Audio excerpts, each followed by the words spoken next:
Then I looked, and behold, on Mount Zion stood the Lamb, and with him 144,000 who had his name and his Father's name written on their foreheads. And I heard a voice from heaven like the roar of many waters and like the sound of thunder. The voice I heard was like the sound of harpists playing on their harps, singing the new song before the throne, the four living creatures, and the elders. No one could learn that song except the 144,000 who had been redeemed from the earth. It is these who have not defiled themselves with women, for they are virgins. It is these who follow the Lamb wherever he goes. These have been redeemed from mankind as first fruits for God and the Lamb, and in their mouth no lie was found, for they are blameless.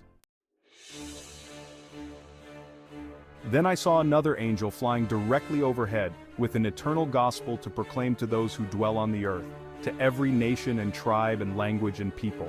Fear God and give him glory, because the hour of his judgment has come, and worship him who made heaven and earth, the sea and the springs of water. Another angel, a second, followed, saying, Fallen, fallen is Babylon the Great, she who made all nations drink the wine of the passion of her sexual immorality.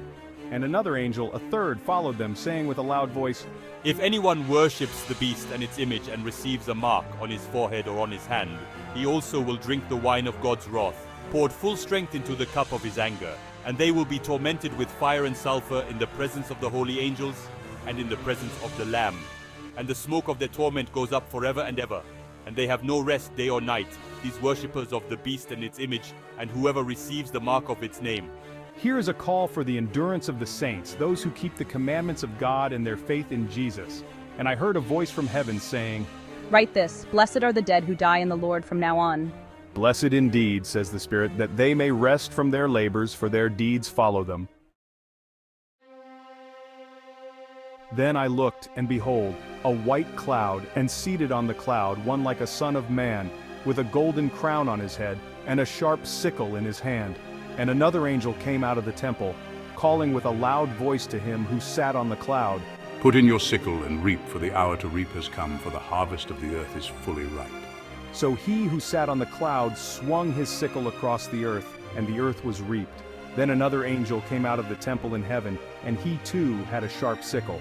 And another angel came out from the altar, the angel who has authority over the fire, and he called with a loud voice to the one who had the sharp sickle, Put in your sickle and gather the clusters from the vine of the earth, for its grapes are ripe.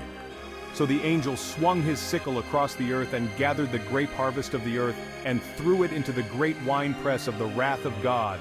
The winepress was trodden outside the city, and blood flowed from the winepress as high as a horse's bridle for 1,600 stadia.